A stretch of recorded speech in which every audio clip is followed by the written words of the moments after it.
Então, nesse vídeo a gente vai criar as linhas de base, né, para mostrar qual foi a sequência que venceu a jogada corrente, né? E aí, para isso, eu venho aqui no tabuleiro e aí vejo, né, que temos os botões aqui. E aí eu vou colocar um outro quadrado em cima desse para sobrepor a linha quando finalizar o jogo, né? Então, dentro dessa section, vou criar uma outra seção aqui embaixo, né? Uma section dentro de uma section. Na verdade, eu vou colocar uma div, é melhor, né? E aí dentro dessa div eu vou colocar as linhas que eu vou precisar, né? Então, uma para cada vertical, uma para cada horizontal e duas para diagonais. Então são 8 linhas. Então eu venho aqui, coloco o span, e aí multiplico por 8. Então temos 8 spans, né? Eu vou colocar um em cada linha aqui para facilitar o nosso trabalho, né? Aqui do Enter.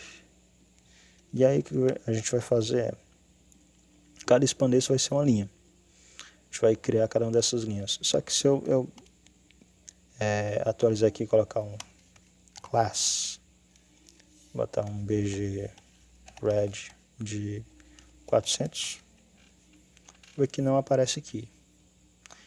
E aí se eu fizer o seguinte, colocar um height de... E aí vamos ver aqui, ó, coloquei isso aqui no tamanho de 72. Então eu posso copiar isso aqui e colocar embaixo. O que vai acontecer? Ele vai criar um layer abaixo, só que eu vou querer em cima. Para isso, e para não danificar o layout que eu já criei, eu vou aqui nessa seção, vou dizer que ela é relativa, para que eu possa criar essa outra aqui como uma absolute, e aí ela sobrepõe essa aqui. E aí eu vou tirar só a background, e aí beleza.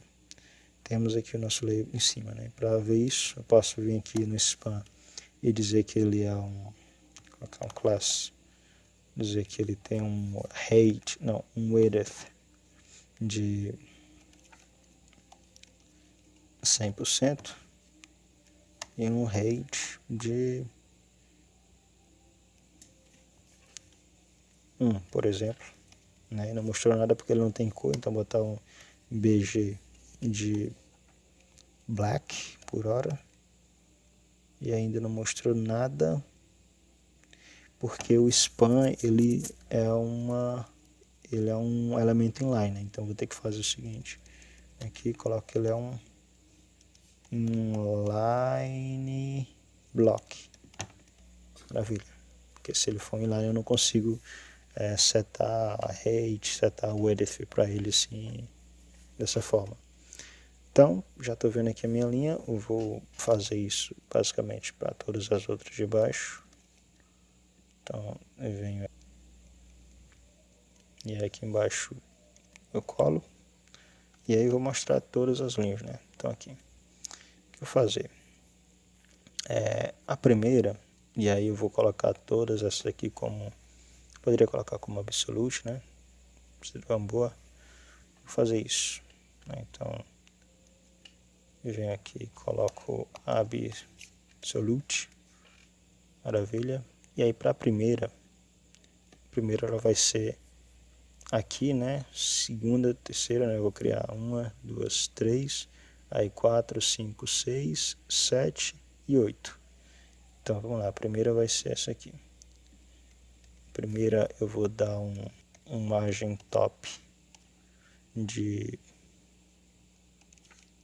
16%. Então ela fica aqui no meio. A próxima eu vou dar um margem top de 52,50. Maravilha, ficou bem no centro. É isso, né? 50% é no centro. O próximo eu vou colocar 16 para cima, né? Depois eu poderia colocar vou colocar a margem top. 102, ficou bom. Então já temos as 3 primeiras. Para as próximas a gente já tem um padrão aqui, né? Então posso vir aqui. E aí essa outra aqui eu já vou fazer o seguinte. Vai ser o contrário. Eu vou pegar isso aqui. E aí... Opa. Vou pegar isso aqui. E aí recorto. Colo aqui. E aí para aqui eu vou colocar 1. Basicamente isso. Posso pegar o que eu tenho aqui. Opa. O que eu tenho aqui. Copio. E colo aqui. E aí, basicamente, eu vou tirar de margem top para um margin left, left, left. E aí já temos as outras linhas de grade. Para saber se essa aqui é a primeira, eu posso tirar 16 e colocar 10. Então, tá certinho na ordem. Isso é importante para depois a gente saber qual linha é qual. E aí, por último, vamos fazer uma nessa diagonal e outra nessa outra, né? Então, se esse aqui, eu vou pegar essa mesma estrutura que está aqui em cima, né? Então, posso copiar exatamente como está aqui. Opa, exatamente como está aqui. E colo no lugar desse aqui. E aí, agora eu vou fazer o seguinte. Essa aqui eu vou dar um rotate nela. Para rotate eu posso usar aquele transform de rotate, né? Rotate, eu coloco 45, que é 45 graus. Então temos um rotate que rodou 45 graus. Rotate 45, só que ele rodou para o lado errado, né? Então posso fazer um menos 45, que ele já vai ficar na rotação correta.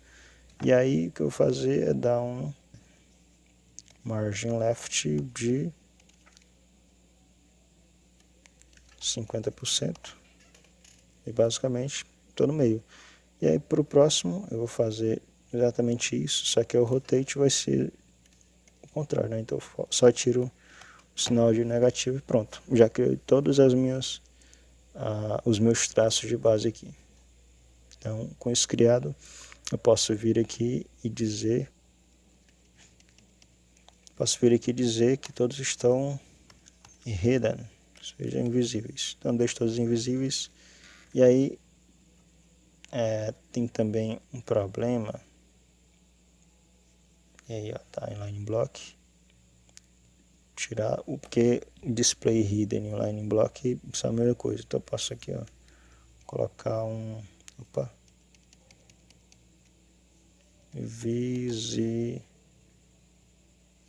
tá aqui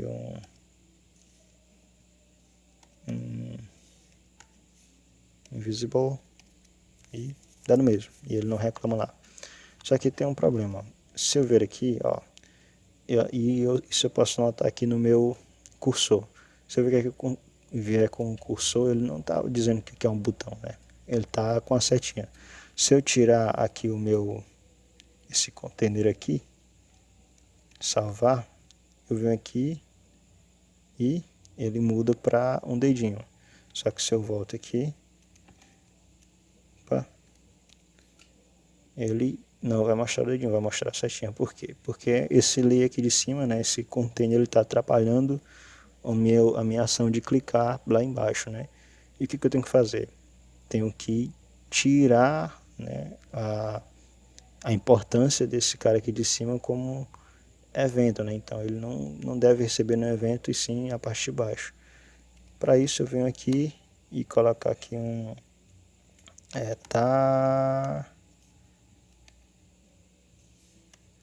na verdade, point event no.